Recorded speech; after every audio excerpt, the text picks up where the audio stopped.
Hari ini saya mengajak Anda untuk merenungkan dalam rangka Vigili Paskah, penantian. Seperti para wanita yang menantikan hari Minggu pagi, tak sabar.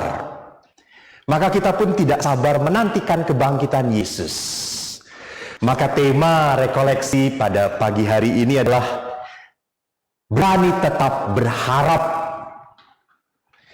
Saudaraku, karena ini rekoleksi, saya biarkan duduk ya, biar tenang. Anda boleh mempersiapkan kitab suci yang Anda miliki di rumah. Boleh kitab suci elektronik, boleh kitab suci bukunya seperti saya. Mari kita buka Injil Yohanes bab 20. Di perikop pertama memang ayat 1 sampai dengan 10. Tetapi saya akan melanjutkan dengan perikop berikutnya. Jadi kita akan membahas bab 20, Yohanes bab 20 ayat 1 sampai dengan ayat 18. Saya akan menjelaskan bukan per ayat tetapi per bagian yang saya ingin kita renungkan dalam rekoleksi ini. Pertama disebutkan di dalam ayat 1. Pada hari pertama minggu itu, pagi-pagi benar, ketika hari masih gelap, pergilah Maria Magdalena ke kubur itu. Dan ia melihat bahwa batu telah diambil dari kubur. Maria Magdalena. Menarik bahwa begitu banyak sosok Maria muncul dalam kitab suci. Mungkin nama Maria itu kayak bahasa Sunda ya, mungkin saya tidak tahu, kayak bahasa Sundanya Nyai gitu ya. Banyak banget orang yang memakai nama itu, Neng. Jadi menyebabkan, karena banyaknya menyebabkan orang rancu. Ini Maria saudaranya Marta atau bukan? Karena di dalam kitab suci disebut ada Maria yang lain. Lalu siapa Maria Magdalena? Mari kita lihat di dalam kitab suci. Di dalam Injil Lukas bab 8 ayat 1 sampai 3 dijelaskan Maria Magdalena itu siapa. Anda bisa lihat Lukas bab 8 ayat 1 sampai 3. Saya cepat bukanya karena saya sudah mempersiapkan. Di sini dikatakan bahwa tidak lama sesudah itu Yesus berjalan berkeliling dari kota ke kota, dari desa ke desa memberitakan Injil Kerajaan Allah. Ke-12 murid bersama-sama dengan dia, dan juga beberapa orang perempuan yang telah disembuhkan dari roh-roh jahat atau berbagai penyakit, yaitu Maria yang disebut Magdalena yang telah dibebaskan dari 7 roh jahat. Jadi dikatakan di sini Maria Magdalena identitasnya adalah seorang wanita yang telah dibebaskan oleh Yesus dari 7 roh jahat. Dan di sini bahkan dijelaskan Yohana istri Kusa, Susana dan banyak perempuan lain melayani rombongan itu. Rombongan siapa? Rombongan Yesus dengan kekayaan mereka. Jadi penginjil Lukas memperlihatkan rupanya Maria Magdalena ini pengikut setia Yesus dari belakang, dari jarak jauh. Mereka melayani Yesus dengan harta mereka. Kalau para murid melayani Yesus kan dengan kehadiran, lalu dengan juga namanya berkarya bersama Yesus. Tapi para wanita ini melayani Yesus dengan cara lain. Jadi mari kita lihat di sini bahwa di dalam hidup manusia kita itu mendapatkan karunia. Karunia untuk melayani. Jangan lupa itu. Jadi tujuan hidup manusia di dunia ini bukan mencari apa yang saya mau, mencari apa yang mengenakkan saya, bukan. Tujuan hidup manusia ini adalah melayani Allah. Apalagi kalau pengalamannya seperti Maria Magdalena ini sudah dipulihkan, sudah disembuhkan. Maka memang menyedihkan ya kalau ada orang yang minta karunia penyembuhan. Tuhan, semoga saya disembuhkan. Pertanyaannya, apa lalu yang Anda lakukan setelah Anda sembuh? Apa yang Anda lakukan setelah Anda diberkati? Nah, ini yang lebih penting. Bukan perkaranya sembuh atau tidak, diberkati atau tidak, mendapat rezeki atau tidak. Bukan itu. Masalahnya adalah seperti Maria Magdalena. Kita mempunyai karunia pelayanan dengan berbagai cara. Ada yang berdoa, seperti Komsos di sini pun sama, melayani dengan mewartakan. Dan di Komsos ini ada seorang wanita yang selalu menyediakan makanan, minuman, perlu itu. Sehingga anggota-anggota Komsos semangat. Nah itu. Jadi pelayanan itu dilakukan dengan cara masing-masing. Jangan lupa. Kita teruskan. Ayat 2. Maria Magdalena setelah melihat bahwa kubur itu kosong, ia berlari mendapatkan Simon Petrus dan murid yang lain yang dikasihi Yesus. Dan dia berkata kepada mereka, Tuhan telah diambil orang dari kuburnya, dan kami tidak tahu di mana ia diletakkan. Maka berangkatlah Petrus dan murid yang lain itu ke kubur. Keduanya berlari bersama-sama, tetapi murid yang lain itu berlari lebih cepat daripada Petrus, sehingga lebih dahulu sampai di kubur. Ia menjenguk ke dalam dan melihat kain kapan terletak di tanah. Akan tetapi ia tidak masuk ke dalam. Saudaraku, lihat, Maria Magdalena memberikan kabar yang mengejutkan. Jadi kabarnya adalah kabar yang ia simpulkan sendiri. Dia hanya menyimpulkan dari sebuah fakta bahwa Yesus tidak ada di dalam kubur. Maka apa? Pasti curi orang. Mungkin kita harus mengerti latar belakang bahwa memang pencurian jenazah itu semacam sudah menjadi hal yang lumrah pada zaman itu.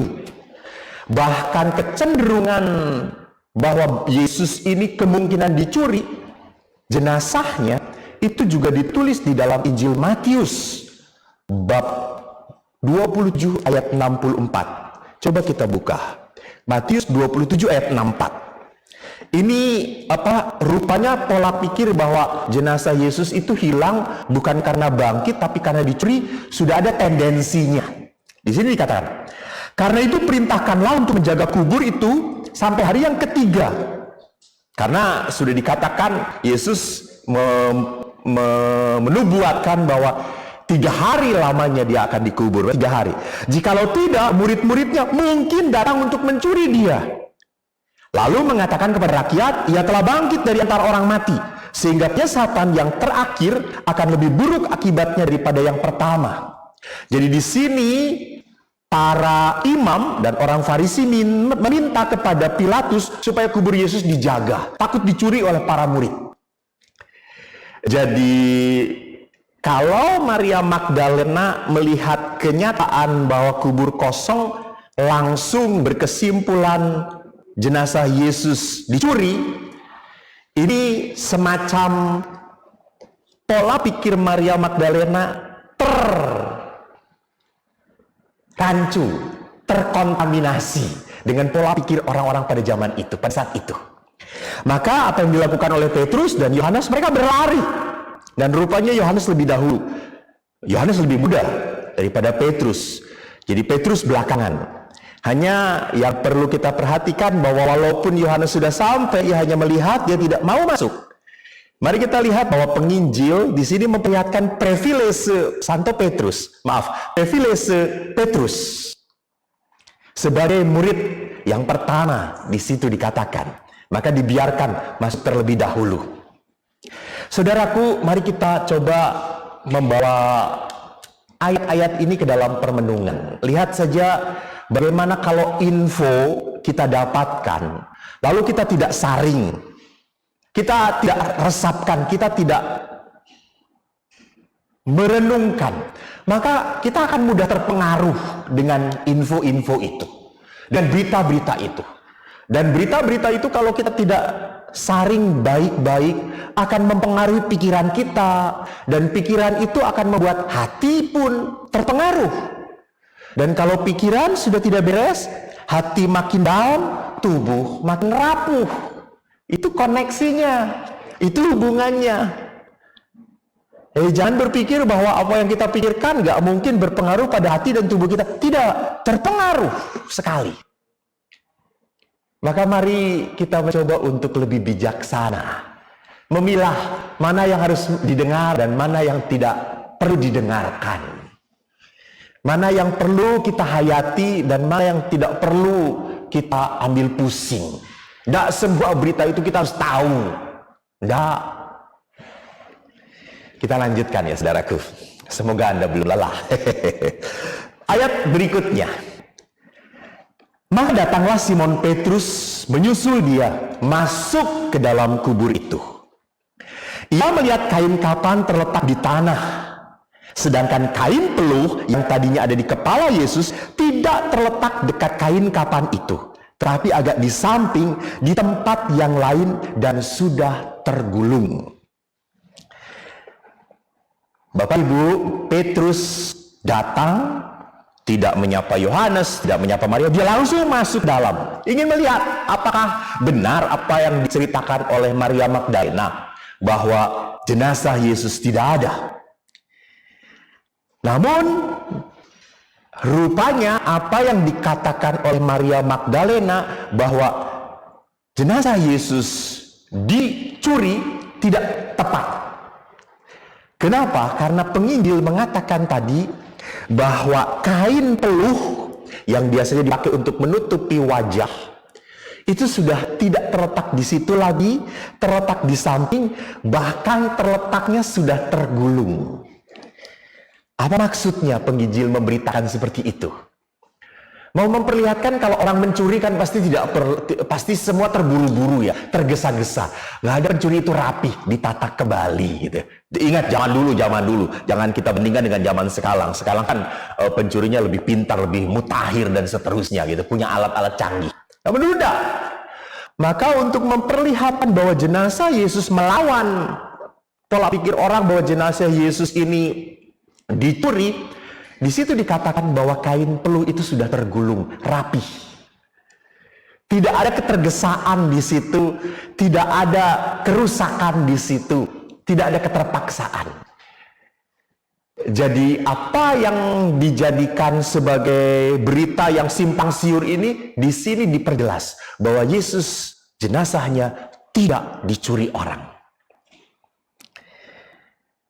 Maka saudaraku yang terkasih, kita mencoba untuk memahami bahwa kebangkitan adalah sebuah kenyataan dalam hidup Yesus yang terjadi demi menguatkan iman kita, demi meneguhkan kepercayaan kita, demi membuat kita semakin sadar dan yakin bahwa Yesus tidak dikuasai oleh sengat maut.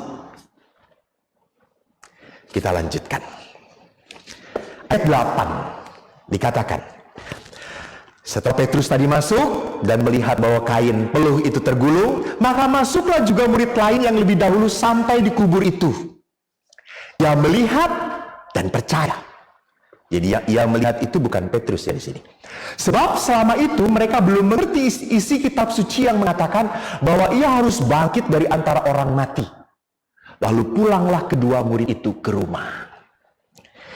Jadi kalau kita lihat perlahan-lahan, rupanya ada 3 reaksi dari peristiwa yang sama, kubur kosong. Reaksi pertama adalah Maria Magdalena. Reaksi yang penuh kepanikan, kesedihan, ketakutan, kecemasan, dan reaksi itu menyimpulkan bahwa jenazah Yesus hilang, dicuri. Ini reaksi dari seorang sosok Maria Magdalena yang takut, yang dipengaruhi oleh kata-kata orang. Reaksi kedua dari Petrus memang tidak ditulis di dalam kitab suci. Dikatakan jelas, pulanglah kedua murid itu ke rumah. Jadi reaksi Petrus itu diam saja, flat, tidak menggubris apapun. Mungkin bingung, gitu ya. Lalu reaksi yang ketiga, menarik, reaksi dari Yohanes. Setelah melihat kubur kosong, dikatakan di sana ia langsung percaya. Nih, lihat, melihat kubur kosong, Petrus langsung percaya. Beriman. Jadi Yohanes ini langsung ingat dengan apa yang dikatakan oleh Yesus. Dia bisa mengkoneksikan apa yang diajarkan oleh Yesus dengan kisah yang akhirnya sudah dinubuatkan oleh Yesus sebelumnya. Bapak Ibu, rupanya setiap peristiwa, kejadian dilihat oleh orang memang tidak pernah menghasilkan reaksi yang sama. Yang satu mungkin kejadian itu hanya terjadi begitu saja berlalu. Oh ya sudah, tadi ada tabrakan, selesai. Oh tadi ada orang mati, selesai. Tapi ada orang yang mengatakan, ada orang yang tertabrak ya, kasihan. Dia padahal tidak salah apa-apa. Dia berdiri, berada di tempat yang benar. Tiba-tiba orang ini nyelonong, taunya orang ini kena sedang mabok atau apapun. Lihat, peristiwa ini menjadikan sebuah keprihatinan. Jadi tidak hanya peristiwa begitu saja, tetapi mengambil makna dari setiap kejadian. Ini yang penting. Nah, ini sekarang menarik ke perikop berikutnya, kan 1:10 dibagikan di situ dikatakan Yohanes mana tadi? Nah ini Yohanes 20 1:10. Nah, sekarang perikop berikutnya 11 dan 18. Ayat 11 ya. Tetapi Maria berdiri dekat kubur itu menangis. Sambil menangis ia menjenguk ke dalam kubur itu. Dan tampaklah olehnya 2 orang malaikat berpakaian putih.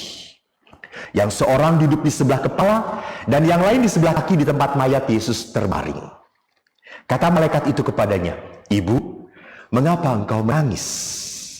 Jawab Maria kepada kepada mereka, "Tuhanku telah diambil orang dan aku tidak tahu di mana ia diletakkan." Mari kita masuk ke dalam situasi Maria. Para murid sudah pergi meninggalkan, tapi Maria tetap dikubur. Dan dikatakan oleh Yohanes Penginjil bahwa ia menangis. Rupanya kesedihan begitu sangat mendalam di hati Maria. Maria punya keinginan saat itu juga ia bertemu dengan jenazah Yesus. Ia bertemu dengan jenazah Yesus supaya bisa merawat jenazah itu. Karena kemarin waktu meninggal tidak sempat untuk merawat jenazah. Maka tidak aneh pada saat ada orang bertanya, "Ibu," dikatakan di situ, "mengapa engkau menangis?" Langsung Maria berkata, "Tuhanku telah diambil orang dan aku tidak tahu di mana ia diletakkan."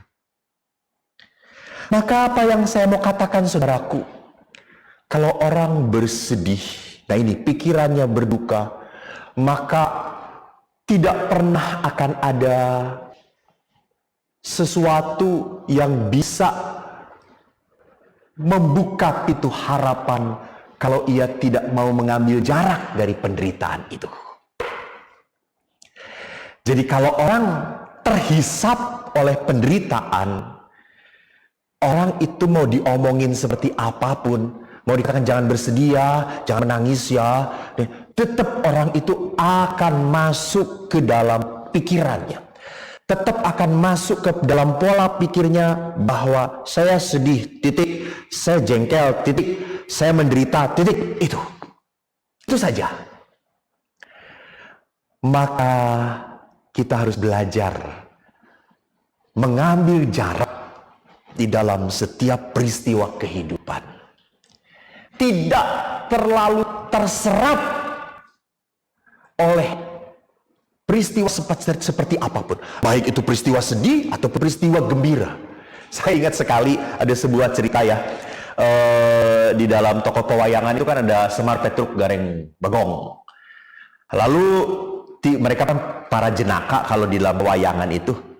Mereka berempat dengan Semar adalah sosok yang bijaksana, naik gunung.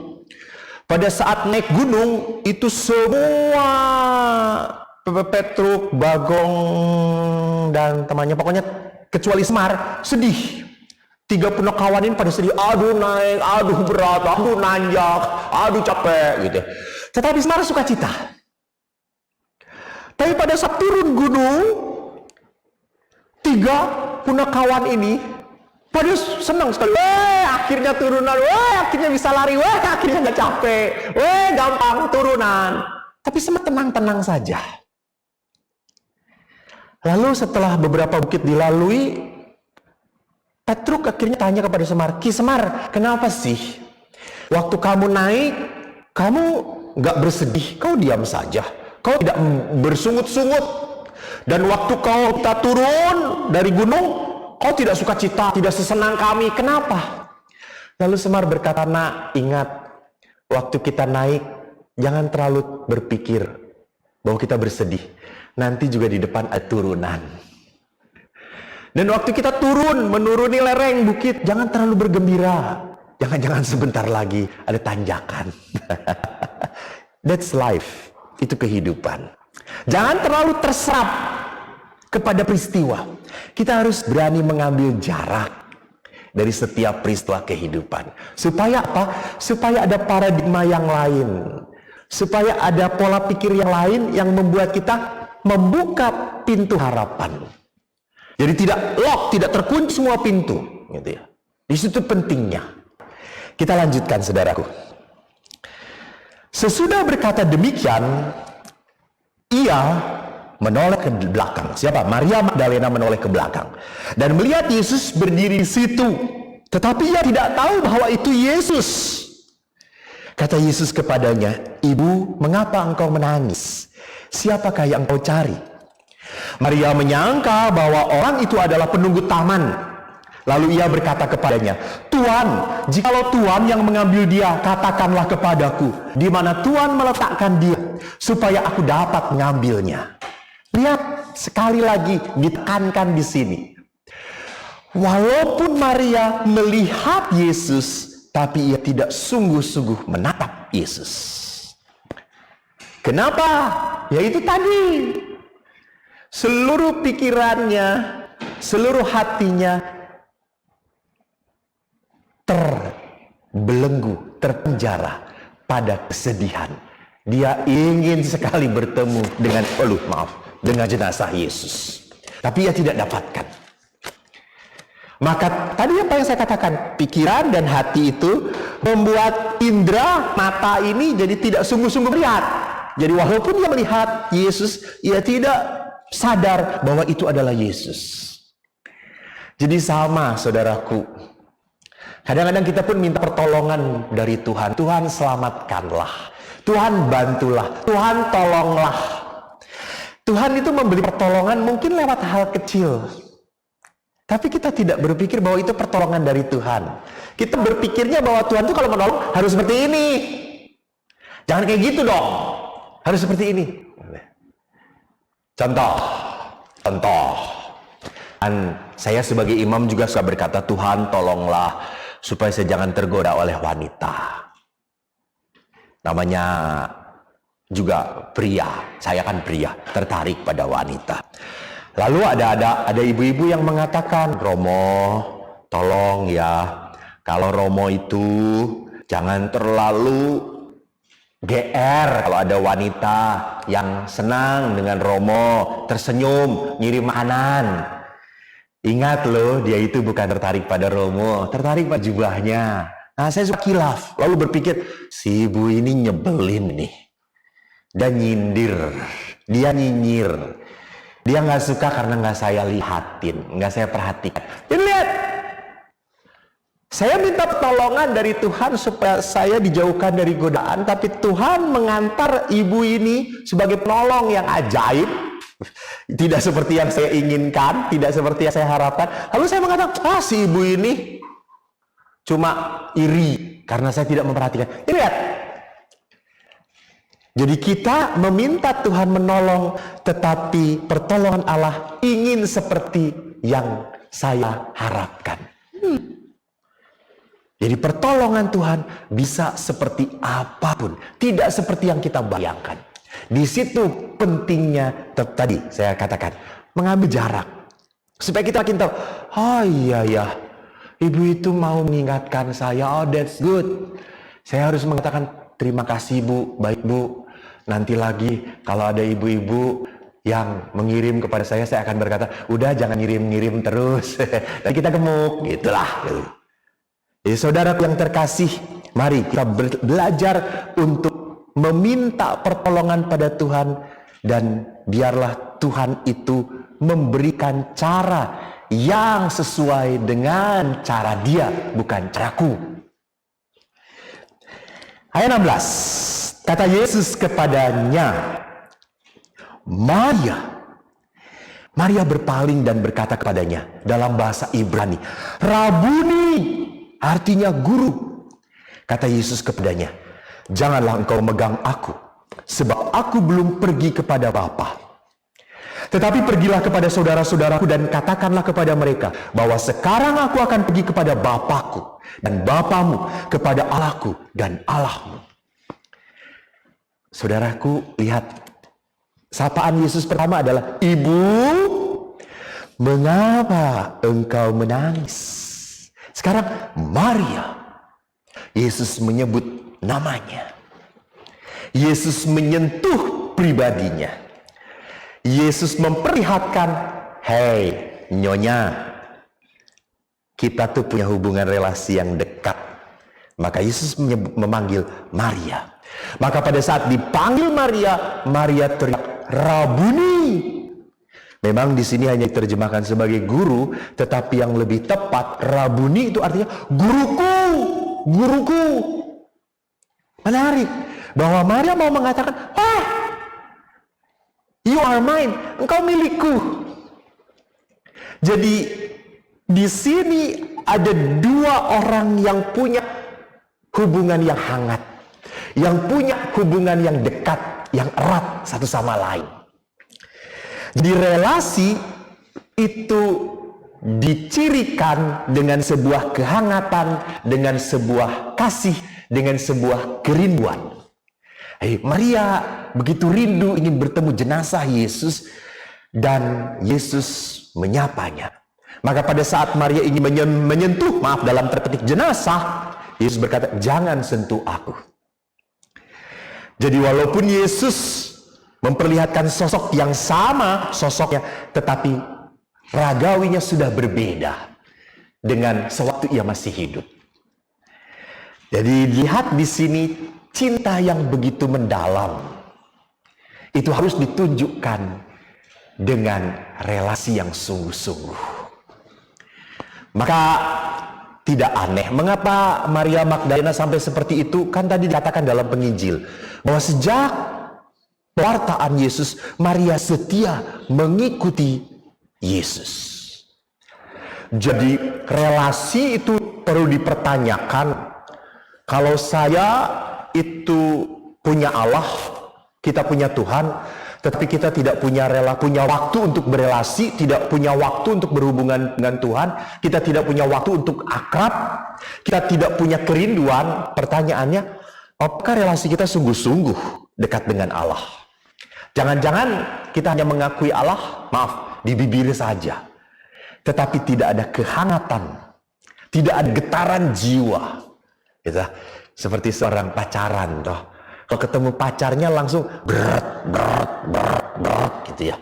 Ada sesuatu magnet yang kuat, ingin lu cepet datang deh. Gua ingin ketemu kamu, gua rindu kamu. Ini kerinduan. Ini kerinduan yang ada di antara Maria dan Yesus. Dan ini pun kerinduan yang harus ada di antara kita bersama Bapa. Terakhir, Maria Magdalena pergi dan berkata kepada murid-murid, aku telah melihat Tuhan, dan juga bahwa Dia yang mengatakan hal-hal itu kepadanya. Maria, saya yakin, tidak ditulis, saya yakin dia pergi jalan nyantai. Enggak nyantai. Dia cepat lari. Kan tadi ada di kuburan ditinggalkan oleh Petrus dan Yohanes. Dia lari. Terbirit-birit. Bukan terbirit-birit karena takut, tapi terbirit-birit karena ingin ngomong. Karena, perempuan itu kan kalau mau ngomong tuh gak tahan. Mungkin di jalan juga sudah ngomong gitu ya. Weh, Yesus ada, Yesus bangkit bener loh. Yesus gak dicuri loh. Mungkin itu. Jadi dia terbirit-birit dan akhirnya dia langsung ngomong, aku telah melihat Tuhan. Lihat, berita yang pertama adalah Yesus dicuri, jenazahnya sekarang terbahat. Kenapa? Karena peristiwa perjumpaan dengan Yesus yang bangkit. Peristiwa perjumpaan dengan Yesus yang bangkit hanya terjadi karena Maria sungguh mengasihi Yesus. Maka saudaraku yang terkasih, manusia, Maria, tidak lagi dikuasai oleh cara pandang yang salah bahwa jenazah Yesus dicuri orang.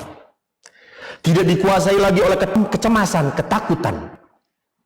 Karena apa? Bertemu dengan kebangkitan Yesus.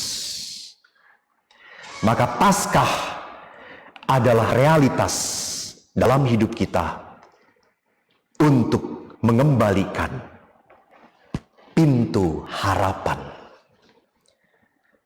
Dan pintu harapan ini terbuka karena kita punya kepercayaan kepada Allah.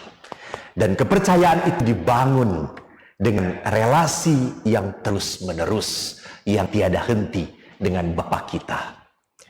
Orang makin dekat relasinya, orang makin hangat dan makin sering merindukan, maka kepercayaan pun makin tambah besar. Dan kalau kita cuma percaya kepada orang saja bisa dipercaya, apalagi kepada Allah Bapa. Itu membuka pintu harapan kepada sesuatu hidup, suasana hidup yang akan lebih baik lagi. Saudaraku, ingat pesan saya. Di saat ini tolonglah kita jangan terlalu banyak mendengarkan bad news. Kita memang cukup banyak waktu untuk melihat handphone, tapi jangan pernah lupa terlalu banyak bad news. We must come to the good news. Kabar baik, kabar sukacita. Kembali kepada sabda-sabda yang dikatakan oleh Tuhan. Sabda ini menguatkan perjalanan kita. Maka jangan pernah lupa apa yang dikatakan oleh Rasul Paulus kepada jemaat di Filipi, bab 1 ayat 6. Aku yakin sepenuhnya, yaitu Ia yang memulai pekerjaan yang baik di antara kamu akan meneruskannya sampai pada akhirnya pada hari Kristus Yesus. Allah tidak pernah lepas tangan dengan situasi kita. Bahkan penginjil Matius bab 14 ayat 27 mengatakan, di saat para murid ketakutan ditimpa badai, Yesus berkata, tenanglah, aku ini, jangan takut. Saudaraku, mari kita hadapi situasi hidup kita dengan semangat Paskah. Kita tetap berani berharap karena kita mempunyai hubungan yang dekat dengan Allah. Anda dan saya, anak-anak yang dicintai Tuhan. Amin.